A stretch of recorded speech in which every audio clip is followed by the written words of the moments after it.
다윗이 압살롬의 반란을 피해서 피난을 가고 있을 때 후세라고 하는 사람이 있는데, 이 후세는 다윗을 끝까지 따르려고 했던 사람입니다. 그러나 다윗과 함께 피난길에 가기에는 후세가 나이가 좀 많았기 때문에 오히려 피난을 가는 그 사람들에게 짐이 될 수 있기 때문에 다윗은 후세에게 예루살렘에 남아있으라 라고 권고를 하게 되고, 한 가지 미션을 하나 주게 되는데, 압살롬에게 거짓 투항을 해서 압살롬의 계획을 방해하고 압살롬의 계획에 대해서 우리에게 알려달라라고 하는 미션을 주게 됩니다. 목숨이 위험할 수 있는 미션이기 때문에 후세는 거부할 수도 있었고 안 할 수 있다라고 하는데, 이 후세는 이 명령을 받고 순종을 하게 되죠. 그리고 압살롬에게 가서 이제부터 내가 압살롬의 신하로 살겠습니다 라고 말하면서 예루살렘에 머물게 됩니다. 자, 그리고 오늘 1절부터 4절까지 이제 말씀을 보시면 예루살렘을 차지한 압살롬이 그 참모들과 함께 모여서 회의를 하고 있는 내용입니다. 이때 아히도벨이 한 말이 1절부터 3절까지 말씀인데, 한마디로 이런 얘기입니다. 다윗이 전열을 정비하기 전에 빨리 추격해서 전쟁을 해서 이기면 온 이스라엘 백성들이 압살롬을 왕으로 생각할 것입니다. 이런 전략을 내게 됩니다. 여기 등장하는 아히도벨이 누구인가 하면 그 앞에 16장 23절 말씀을 한번 보십시오. 사무엘하 16장 23절 말씀 같이 한번 읽어볼까요? 시작. 그때 아히도벨이 베푸는 계략은 사람이 물어서 받은 말씀과 같은 것이라. 아히도벨의 모든 계략은 다윗에게나 압살롬에게나 그와 같이 여겨졌더라. 아멘. 이 말이 뭡니까? 이 아히도벨의 계략과 지혜는 하나님께서 말씀하신 것과 같은 그런 인정할 만큼 그렇게 좋은 그런 계략을 내는 사람이었다. 뛰어난 모략가였다라고 하는 겁니다. 여러분, 훌륭한 왕 곁에는 늘 이런 좋은 모사가 있기 마련입니다. 삼국지 유비에게 제갈량이 있었던 것처럼 압살롬에게 아히도벨이 그런 사람이었다라고 하는 거죠. 자, 그런데 이 아히도벨의 모략은 사람에게는 좋은 계획일지 모르겠습니다만 하나님께는 악한 계획이었다라고 하는 것을 보게 됩니다. 그러니까 목적을 위해서 수단과 방법을 가리지 않는 아히도벨을 보게 됩니다. 사무엘하 16장 20절부터 23절까지 말씀을 보시면 아히도벨이 이 압살롬 부대의 사기를 높이기 위해서 내놓은 계략이 나오게 되는데, 얼마나 악한지 보십시오. 압살롬과 다윗이 원수가 되었다라고 하는 것을 모든 사람들에게 알리기 위해서 왕궁을 지키고 있었던 다윗의 후궁들과 동침을 하라라고 하는 겁니다. 그것도 백주 대낮에 이렇게 하라라고 하는 거죠. 자기 목적을 위해서라면 아버지의 아내와 동침하지 말라라고 하는 율법을 어기는 것도 서슴지 않고 그런 계략을 내고 있는 아히도벨의 모습을 보게 되죠. 이뿐만이 아닙니다. 오늘 2절과 3절, 오늘 본문 2절과 3절 말씀 보시면 압살롬이 이스라엘의 왕으로 굳건하게 서려면 다윗을 그냥 내버려두면 안 되고 반드시 죽여야 됩니다 라고 얘기합니다. 여러분, 다윗이 하나님의 기름 부음 받은 자 아닙니까? 하나님의 기름 부음 받은 자는 함부로 죽일 수 없다라고 하는 것을 누구나 다 알고 있는 얘기인데, 이 계략을 아히도벨이 내고 있다라고 하는 거죠. 압살롬의 왕권과 자신의 출세를 위해서 전혀 하나님의 율법이나 하나님께서 싫어하는 것 상관하지 않고 계략으로 내고 있는 아히도벨의 모습을 보게 되죠. 자, 어쨌든지 4절 말씀 보시면 압살롬이나 이스라엘 장로들이 다 아히도벨의 계략을 좋게 여겼다라고 말씀하고 있습니다. 자, 그런데 5절 말씀 보시면 뜬금없이 갑자기 이 압살롬이 우리에게 좋은 모사가 한 명 더 있지 않냐, 아렉 사람 후세를 불러라, 우리도 그의 말을 한번 들어보자, 이렇게 얘기를 하고 있는 겁니다.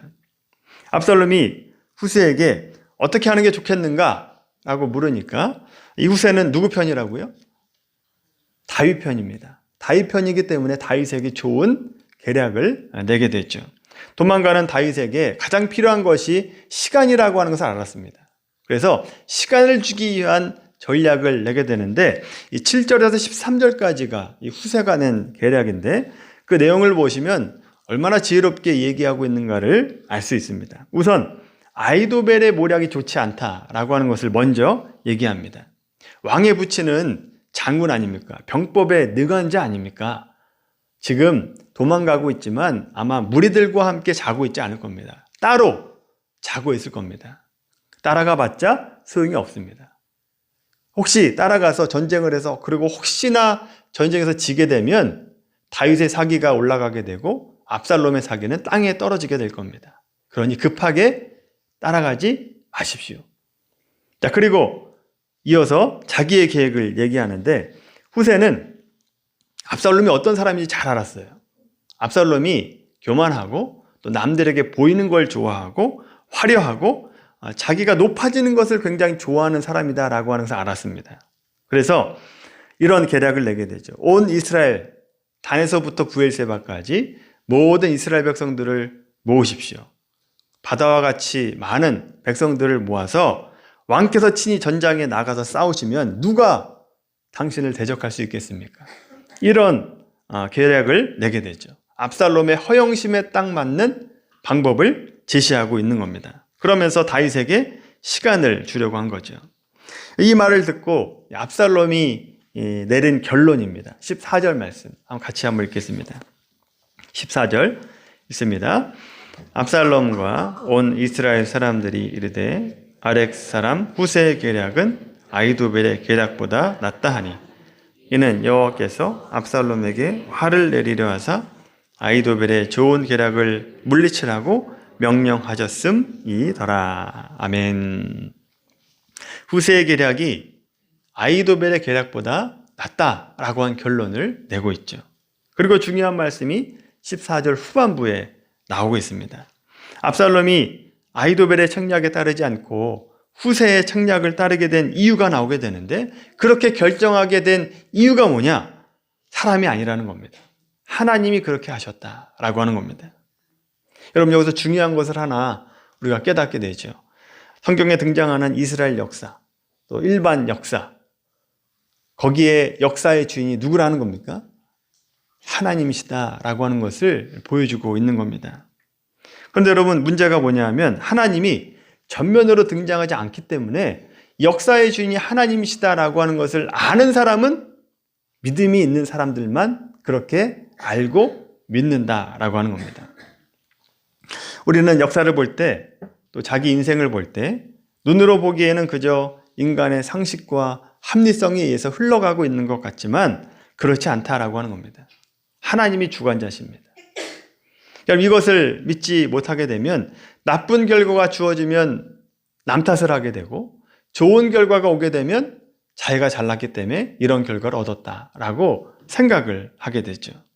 그러나 성경은 분명히 모든 역사의 배후에 하나님이 계시고 하나님이 계획하심에 따라서 이루어지는 일이다라고 말씀하고 있습니다. 이것은 어떤 신학적으로나 어떤 종교적으로 하나님이 역사의 주인이다라고 하는 것을 인정하는 것, 그것은 사실은 크게 저항이 없거든요. 근데 문제는 뭐냐 하면 개인적으로 받아들일 때는 쉽게 이걸 받아들이지 못한다라고 하는 겁니다. 하나님이 모든 역사의 배후에 계신다라고 한다면 하나님의 자녀인 내가 하나님께 기도하면 기적을 일으켜서라도 해결해 주셔야 되는 거 아닌가, 이런 생각을 우리가 하게 된다라고 하는 거죠. 여러분 우리가 기도할 때 다들 이런 마음을 가지고 기도하지 않습니까? 하나님의 자녀인 내가 기도하는데 아버지이신 하나님께서 역사의 주인이신데 못할 것이 없는 하나님이신데 응답해 주셔야 맞는 거 아닙니까? 이런 생각을 하게 된다고요.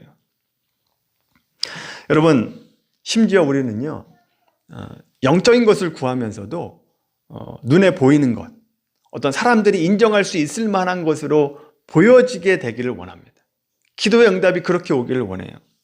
남들보다 뛰어난 기도의 영성, 또 말씀을 이해하는 지혜, 또 찬양의 은사, 여러 가지 은사들을 그냥 속으로 있는 거 말고 어떤 보여낼 수 있는 것으로 받기를 원한다고요. 우리 모두가 그렇지 않습니까? 저도 예외가 아닙니다. 눈에 보이는 무언가로 나타나길 바랍니다. 우리가 왜 이런 것들을 기대하는가 하면 하나님이 역사의 주관자 되신다, 하나님이 창조자 되신다 라고 하는 것이 어떤 의미이고 또 그리스도인들에게 어떤 유익이 있는가를 잘못 이해하고 있기 때문에 그렇습니다. 잘못된 것을 기대하고 있기 때문에 그래요. 하나님이 역사의 주관자라고 해서 여러분 신자의 삶 속에 언제나 기적이 나타나고 어려움이 없을 것이다 라고 성경은 약속하고 있지 않습니다. 그런 약속이 없어요. 세상 사람들이 다 겪는 일에 너는 예외다, 너는 예수님을 믿기 때문에 예외다라고 말하지 않는다고요. 모든 어려움들을 모든 그리스도인들도 다 겪게 됩니다. 다만 유익이 있습니다. 역사의 주관자가 하나님이시다 라고 하는 것을 믿음으로 얻을 수 있는 유익은 신자들은 인내할 수 있게 됩니다. 그리고 하나님의 뜻에 순종할 수 있는 사람이 되는 거죠. 그리고 지금은 내가 힘들고 어렵지만 결국 하나님께서 좋은 길로 나를 인도해 주실 것이다 라고 하는 소망을 갖게 된다라고 하는 겁니다. 여러분, 믿음이 없고 또 역사의 주관자가 하나님이시다라고 하는 것을 알지 못하는 자들은 기다리지 못합니다. 참아내지 못해요. 자포자기하고 만다고요. 그러나 믿음이 있는 사람들은 역사의 주관자가 하나님이시고 나의 인생의 주인이 하나님이심을 알기 때문에 현재 내가 마음에 들지 않는 일이 벌어지고 또 내가 나락에 떨어지는 일이 있다 할지라도 소망을 잃지 않고 기다릴 수 있는 소망을 갖게 된다라고 하는 거죠. 오늘 본문의 다윗도 아들의 반란에 좀 도망을 가고 있습니다. 그러면서 포기하지 않고 소망을 붙들고 있는 다윗을 보게 돼요. 16장 11절 12절 말씀 보십시오. 사무엘하 16장 11절 12절 말씀 같이 읽겠습니다. 또 다윗이 아비새와 모든 신하들에게 이르되 내 몸에서 난 아들도 내 생명을 헤아려 하거든 하물며 이 베냐민 사람이랴 여호와께서 그에게 명령하신 것이니 그가 저주하게 버려두라. 혹시 여호와께서 나의 원통함을 감찰하시리니 오늘 그 저주 때문에 여호와께서 손으로 내게 갚아주시리라 하고. 아멘. 여러분, 우리가 지난 시간에 봤던 말씀입니다. 다윗이 지금 도망가고 있는데 시므이라고 하는 사람이 와가지고 저주하고 있는 겁니다. 네가 하는 일이 그렇지 뭐 네가 한 일이 악하기 때문에 하나님께서 너를 이런 식으로 갚아주는 거 아니냐라고 하는 얘기입니다. 그때 다윗이 하는 말이 여호와께서 그에게 명령하신 것이니 그가 저주하게 버려두라. 이 말을 하게 한 사람이 하나님이시다라고 하는, 하나님이 역사의 주관자다라고 하는 것을 고백하고 있죠. 그리고 하나님께서 나의 원통함을 보시고 선으로 갚아 주시리라. 소망을 말하고 있지 않습니까? 소망을 얘기해요.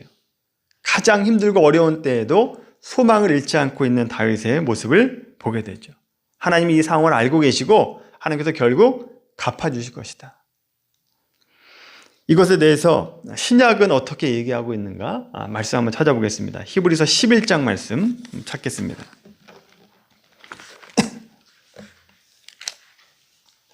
히브리서 11장 1절 말씀 펴보시면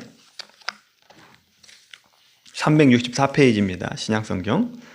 자, 히브리서 11장을 말씀을 보시면 여기 보면 믿음의 선진들이 나오지 않습니까? 우리가 알고 있는 믿음의 선진들이 나열되고 있는 것을 보게 됩니다. 여기 여러 사람이 나오는데 물론 한 명 한 명 보시면 다 모두 배울 점이 있는 사람들입니다. 그러나 히브리서가 말하고 있는 핵심이 뭐냐 하면 이들의 모습을 본받아 살아라가 아닙니다. 그게 중요한 가르침이 아니에요. 핵심이 되는 내용이 뭐냐 하면 각각의 믿음의 사람들을 강조하는 것이 아니라 하나님께서 하나님의 백성을 사랑하시고 인도하신다. 하나님이 주권적으로 일하신다라고 하는 것을 보여주고 있다라고 하는 거죠. 사람에게 초점이 있는 것이 아니라 하나님에게 초점이 있는 겁니다. 굉장히 중요한 부분입니다. 하나님께서 사람을 보내셔요. 믿음의 선진들을 보내셨다고요. 믿음의 선진들을 보내신 그 하나님이 자, 내가 너를 보냈으니까 이제 네가 알아서 해봐라가 아닙니다. 그렇게 하는 것이 아니다라고 하는 거죠. 하나님께서 그들을 보내시고 그들을 어떻게 지켜내셨고 어떻게 인도하셨는가라고 하는 것을 믿음의 선진들의 그 모습을 보면, 그 삶을 보면 안다라고 하는 거죠. 내가 어떻게 그들을 인도했는지를 봐라라고 하는 거죠. 히브리서 11장에 여러 믿음의 사람들이 나오는데 모두 다 그렇습니다. 예외가 없어요. 그 중에서 32절 말씀 보십시오. 히브리서 11장 32절. 우리가 보고 있는 사무엘서에 나오는 누가 나와요? 다윗도 나오고 있는 것을 보게 되죠. 다윗도 여기에 예외가 되지 않는다라고 하는 겁니다. 여러분 사무엘서의 다윗을 생각을 한번 해보세요. 하나님께서 다윗을 선택하셨습니다. 사무엘 선지자로부터 기름 부음을 받죠. 자, 내가 너를 기름 부었으니까 네가 알아서 살아라. 그렇게 하지 않으셨다고요. 하나님께서 다윗을 인도하시죠. 골리앗 앞에서 승리하게 하셨고 또 사울을 피해서 광야를 다닐 때도 보호하셨습니다. 인도하셨다라고 하는 거죠. 이스라엘 왕이 될 때, 심지어 밧세바와 간음할 때에도, 죄를 지을 때에도 역사의 주인 하나님께서 다윗을 돌보시고 인도하시고 용서하시고 다윗의 편을 들어주시는 그 모습을 사무엘서에서 우리가 확인하고 있지 않습니까? 그 내용을 히브리서가 증명하고 있습니다. 자, 1장 말씀 보십시오. 히브리서 11장. 히브리서 1장. 자, 히브리서 1장 1절 말씀 한번 보십시오. 자, 1장 말씀 가보시면 더 정확하게 말씀을 해주시는데, 이제 히브리서를 쓸 때부터 히브리서 저자가 어떤 마음을 가지고 썼는지를 알 수 있습니다. 자, 1장 1절 말씀 같이 읽겠습니다. 옛적의 선지자들을 통하여 여러 부분과 여러 모양으로 우리 조상들에게 말씀하신 하나님이, 자, 1절 말씀 이렇게 말할 수 있습니다. 역사의 주관자이시는 하나님께서 선지자들을 통해서, 이 선지자가 누굽니까? 11장에 나오는 믿음의 선진들을 얘기하는 겁니다. 그들을 보냈다는 겁니다. 아벨과 에녹과 노아와 또 아브라함과 이삭과 야곱과 또 다윗, 삼손, 모든 사사들, 믿음의 선진들을 보냈다라고 하는 겁니다. 누구를 위해서요? 누구를 위해서 보낸 겁니까? 이스라엘 백성들. 이스라엘 백성들이 바른 길을 가고 하나님의 백성답게 살라고 보내셨다라고 하는 겁니다. 자, 그리고 이스라엘 백성들만을 위해서가 아니라 우리를 위해서 누구를 보내주셨는가? 2절 말씀 보십시오. 2절. 같이 한번 읽어볼까요? 이 모든 날 마지막에는 아들을 통하여 우리에게 말씀하셨으니 이 아들을 만유의 상속자로 세우시고 또 그로 말미암아 모든 세계를 지으셨느니라. 아멘. 이 모든 마지막 날 누구를 보내셨다고요? 아들을 보내주셨다고요. 누구를 위해서요? 우리를 위해서 보내셨다는 겁니다. 역사의 주관자 되신 하나님께서 우리를 사랑하사 우리를 위해서 아들을 보내주셨다고요. 자, 이렇게 아들을 보내주실 때까지 이럴 정도로 우리 편을 들어주시는 하나님이시다라고 하는 것을 믿는 것이 히브리서에서 얘기하는 믿음입니다. 그게 히브리서에서 얘기하는 믿음이에요. 하나님께서 얼마나 너희를 사랑하시는지 아냐. 아들을 보내기까지 너를 사랑하신다 라고 하는 것을 히브리서가 얘기하고 있다라고 하는 거죠. 창조주 하나님이시자 역사의 주관자 되신 하나님이 우리의 편이라고 하는 것을 믿지 못하니까 오늘날 신자들이 하나님을 믿고 하나님을 믿는다고 이야기를 하면서도 하나님 붙잡지 못하고 늘 기도할 때는 뭘 구합니까? 세상적인 것을 구한다고요. 지금 어려운 것만 어떻게 해서든지 그냥 극복하려고 세상적인 것만 구하게 됩니다. 끊임없이 예수님이 죄에서 구원하실 메시아, 그 메시아를 구하고 있는 것이 아니라 정치적인 메시아, 군사적인 메시아, 요즘에는 경제적인 메시아를 요구한다고요. 그래서 예수님을 믿는 것으로 내가 명예를 얻고 어떤 강력한 힘을 얻고 또 높은 지위를 얻기를 원하는 그런 기도만 하고 있습니다. 그런데 여러분, 우리가 기대한 것과는 달리 그 기도가 응답되지 않으니까 우리 뭐라고 원망합니까? 하나님 살아계신 거 맞습니까? 하나님 역사의 주인이신 거 맞습니까? 왜 나에게 기도 응답하지 않으시는 겁니까? 이런 오해와 또 이런 원망과 불평을 하고 살아간다고요. 분명히 하나님이 우리와 함께 하시고 우리를 사랑하기 때문에 아들까지 보내주셨는데 그 은혜를 누리지 못하고 이기적으로 세상적인 것만 구하고 있으니까 하나님 살아계시는 거 맞냐? 이렇게 질문하고 살아간다고. 여러분, 우리 모두가 하나님께서 나라와 민족과 또 전 세계 역사의 주관자 되신다라고 하는 것을 믿으시기를 바랍니다. 이 믿음이 있는 사람만이 하나님께서 나의 인생도 주관하시고 인도하신다라고 하는 것을 믿을 수 있게 되는 것입니다. 오늘 본문에서 그것을 말해주고 있는 겁니다. 여러분, 다윗이 후세 때문에 살았습니까? 다윗이 후세 때문에 살았어요? 아니라고요. 후세가 없으면 아마 다른 사람을 보내셨을 겁니다. 압살롬이 아히도벨의 좋은 계략을 물리치고 후세의 계략을 쫓게 하신 것이 사람입니까? 사람이 아니라는 겁니다. 하나님이 그렇게 하셨다라고 하는 거예요. 성경이 하고 싶은 이야기는 하나님께서 끝까지 다윗 편을 들고 계시다라고 하는 것을 보여주고 있는 겁니다. 어떻게 다윗을 보호하시고 인도하시는가를 보여주고 있는 것이 오늘 본문의 말씀이다라고 하는 거죠. 마찬가지로 하나님이 믿는 자들의 편이 되어주시는데 저와 여러분의 편을 들어주신다라고 하는 겁니다. 하나님이 우리 편을 들고 계십니다. 하나님께서 우리에게 이런 믿음을 갖기를 원하신다라고 하는 거죠. 우리가 이것을 제가 말씀을 드려도 머리로는 이해가 되는데 아마도 이후에도 여러분 계속해서 기도할 때는 여전히 세상적인 것을 아마 구하게 될 겁니다. 저도 머리로는 알고 있는데 기도할 때는 그렇게 되지 않을 것 같아요. 그런데 여러분 그렇게 구하더라도 내가 변하지 않는다 할지라도 실망하지 마시기 바랍니다. 우리가 세속적인 것을 위해서 기도하면 하나님께서 안 들어주십니다. 안 들어주세요. 그래서 안 들어주시면서 뭘 하게 하시느냐? 생각하게 하고 고민하게 하고 또 더 깊은 신앙으로 우리를 이끌어 가신다라고 하는 거죠. 정신 차릴 때까지 기다려주십니다. 버리지 않는다고요.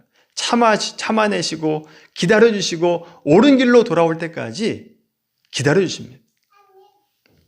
그러면서 우리가 잘한 것 혹은 못한 것까지도 사용하셔서 하나님의 뜻을 이루어 가시고 우리의 믿음을 성장시켜 가는 일에 도움이 되도록 만들어 주신다라고 하는 겁니다. 다윗도 잘할 때만 이끌어 주신 게 아닙니다. 다윗도 잘못할 때가 있지 않았습니까? 잘못할 때도 못났을 때도 이끌어 주셨다라고 하는 것을 사무엘서에서 확인하잖아요. 하나님은 우리의 조건을 보고 사랑하시는 분이 아닙니다. 나의 부족함, 나의 실패, 또 나의 연약함이 있음에도 불구하고 세상 끝날까지 내가 너와 함께 있을 것이다 라고 하는 그 약속 때문에 우리와 함께 하시고 포기하지 않으시는 하나님이시다 라고 하는 겁니다. 여러분, 다윗이 위기 속에서도 역사의 주인이신 하나님께서 다윗의 편을 들어주시는 그 모습을 보면서 하나님은 나에게도 내 편을 들어주신 하나님이시구나 라고 하는 믿음을 갖게 되길 바랍니다. 이 믿음이 있어야 어려움 속에서도 소망을 가지고 살아갈 수 있게 되는 것입니다. 우리 미랄교회 성도님들 모두가 창조되시고 역사의 주관자 되신 하나님이 나의 편이다 라고 하는 것을 믿으시고 이 믿음을 삶으로 보여낼 수 있도록 확신을 가지고 살아가는 우리 모두가 되기를 예수님의 이름으로 간절히 축원합니다.